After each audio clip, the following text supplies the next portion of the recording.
All right, so let me just repeat this. So this is section 1.2, problem 77. So when you have a problem with a big number, it's usually pretty hard. So we start with a triangle, which has one side on the x-axis going from minus a to plus a, and the third vertex is at BC. And we look at the altitudes. These are the perpendiculars from each vertex to the opposite side. And there's a theorem in geometry that says they intersect in a point. And we want to find that point. So if you start at BC and you draw the perpendicular to this side, that's just the vertical line, x equal to b. If you take this point and you draw the perpendicular to this side, the slope of this is just c minus 0 over b minus a. So the slope of something perpendicular is the negative reciprocal of that, minus 1 over that, which is equal to c over a minus b. And the line going through the point minus a0 with a slope is exactly this. This is the slope. And when x is minus a, you get 0. So what is y equal to when x equals b? So let me just draw this again so I have more room.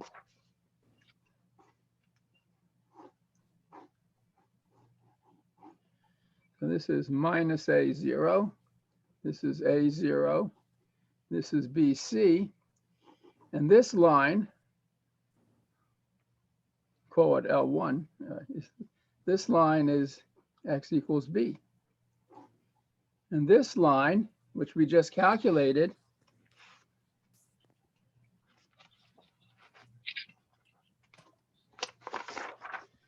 is c times x plus a.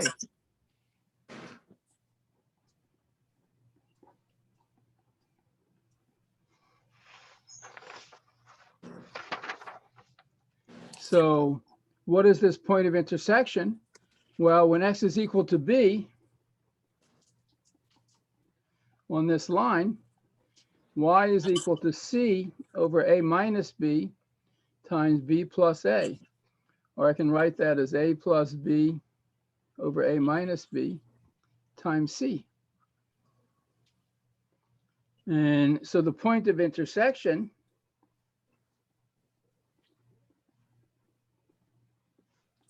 is the point x equal to b, y equal to a plus b over a minus b times c.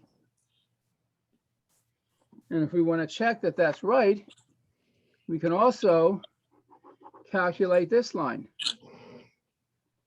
Right, this is the third altitude. And if we want to calculate the red line, again, this side of the triangle, that line, what is the slope? It's c minus 0 over b minus a over a plus b.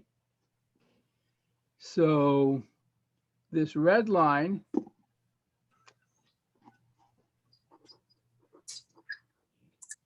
has slope minus 1 over this, minus a plus b over c. So the equation of the red line is going to be y equals minus a plus b over c times x minus a. This is the line which has slope minus a plus b over c and is equal to, and when x is equal to a, y is equal to 0. And in this line,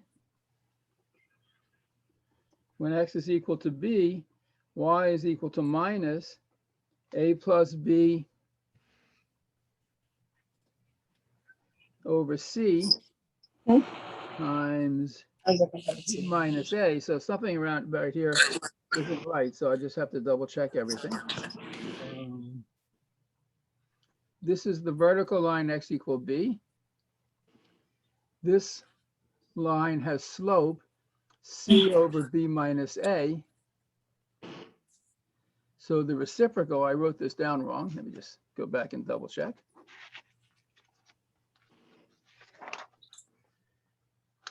So the slope of this line is C over B minus A. So the reciprocal is 1 over that. Should have done this right. It's always a good thing to check. So minus 1 over C over B minus A, which is equal to A minus B over C.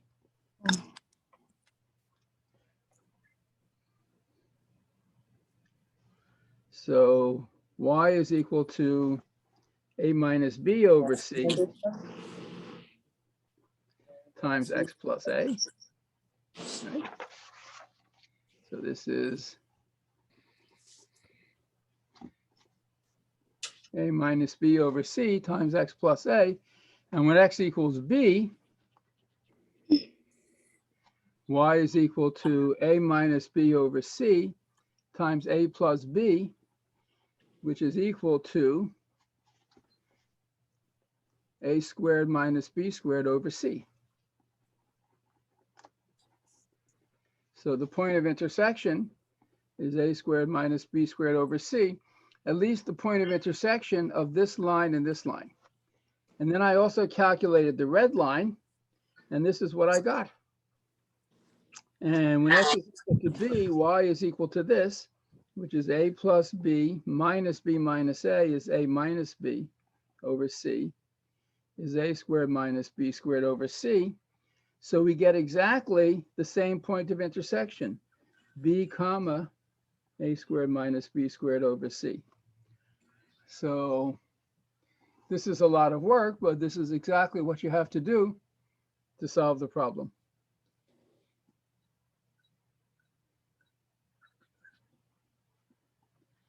So, but you really have to know high school algebra, pre-calculus for this.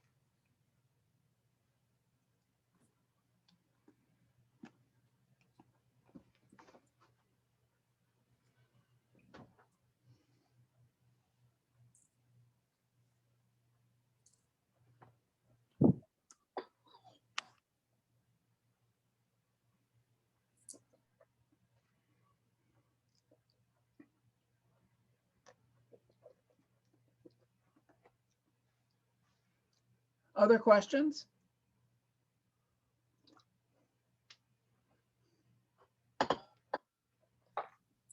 I had questions, but it wasn't in regards to the work that's being done right now. Okay, well, what's your question? So like I had emailed you, I wasn't aware of the stuff that I needed, but I had watched the What do you mean YouTube by video. this? What was the stuff that you needed? I don't know what you mean. I don't know if it was a textbook. In the YouTube video that I watched, you had showed a textbook that we needed for the problems. Wait, I'm there assuming- wasn't a video. So all the information is on the website. The syllabus, the course information, the exam schedule, how the grading goes, everything is posted on Blackboard.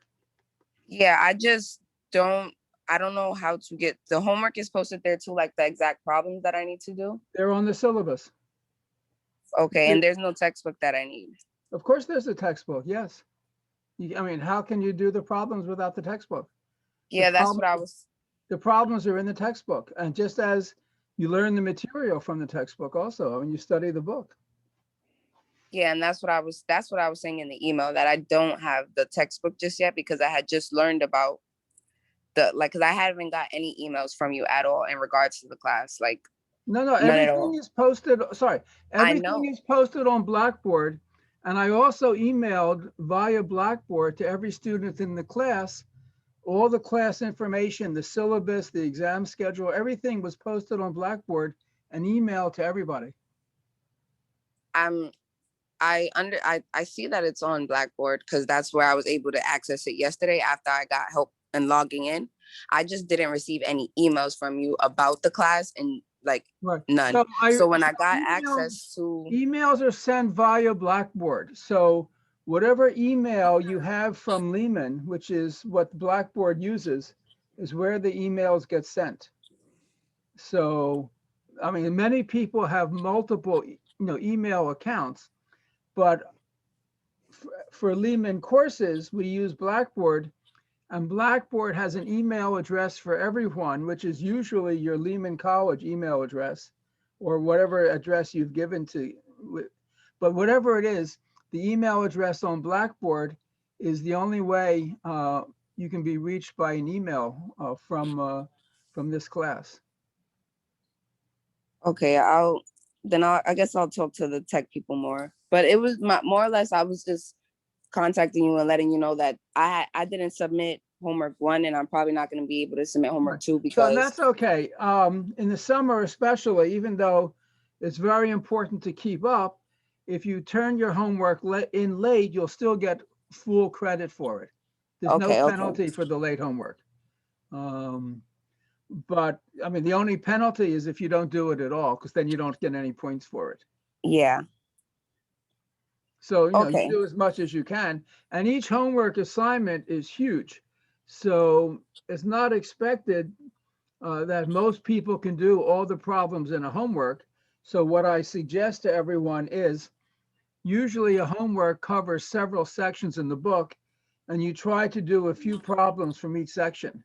So you're learning the techniques for solving all the different kinds of problems you're likely to see. Okay. That clears up because I was just worried about the homeworks because I wasn't able to submit that's them. not a problem, but it really is important to try to do the homeworks before the first exam, because Yeah. that's the best way to study for the exam. If you can do the homeworks, you'll do very well on the exam. Okay. I plan on I'm buying the textbook right now. So hopefully it'll be here before the end of the week. Hope so. I know it's a real problem in the summer, because in the summer, every day of class is like a week during a regular semester. It's like, Yeah. they're basically 14 weeks in the semester and 14 days in the summer. So every day is a week's work. And it's very hard. Okay, though. Thank you so much. That was Sure. all my only question. Okay, no problem. Okay, so do you mind doing homework assignment, that exercise 2.3? You mean 7. section 2.3? Yeah, lesson 2.3, example, so exercise 79. 2.3, 79.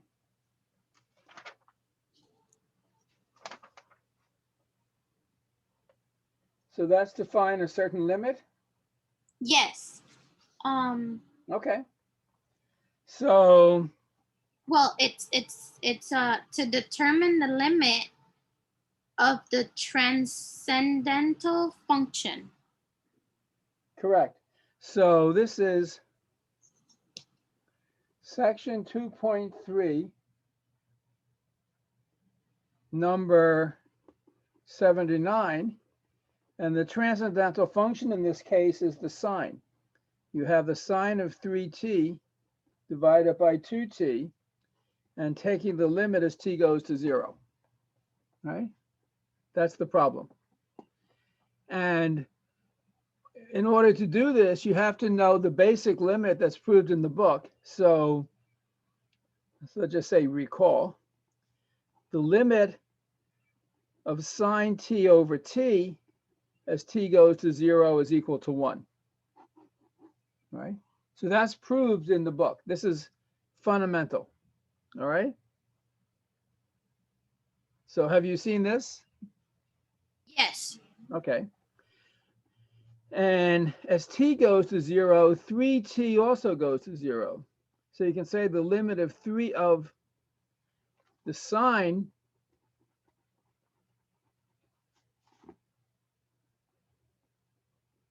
of 3t over 3t as t goes to 0 is also equal to 1.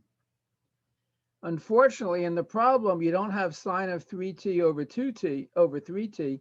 You have 3t over 2t. So you have to be a little bit sneaky. You can say the sine of 3t over 2t is like the sine of 3t, let's see, 2t, right? But I'm going to multiply and divide by 3, because that's just like 1, right? So this is exactly the same as the sine of 3t over 3t times 3 halves, because the 3's cancel. It's equal to this. Is that Oh, okay? yeah, that makes sense. All right. So then this is the limit as t goes to 0 of 3 halves times the sine of 3t over 3t. And you can always take a constant, a number, outside the limit. So this is 3 halves times the limit of the sine of 3t over 3t as t goes to 0. And that's equal to 1. So this is 3 halves times 1, or 3 halves. And the answer is 3 halves. Oh, okay. All right. So that's a little tricky, but that's the way it works. Okay. All right, that makes sense. Okay. Anything else? No, that's pretty much it. Thank you. Okay. Glad to help. Bye. Have a good Bye. one. You too.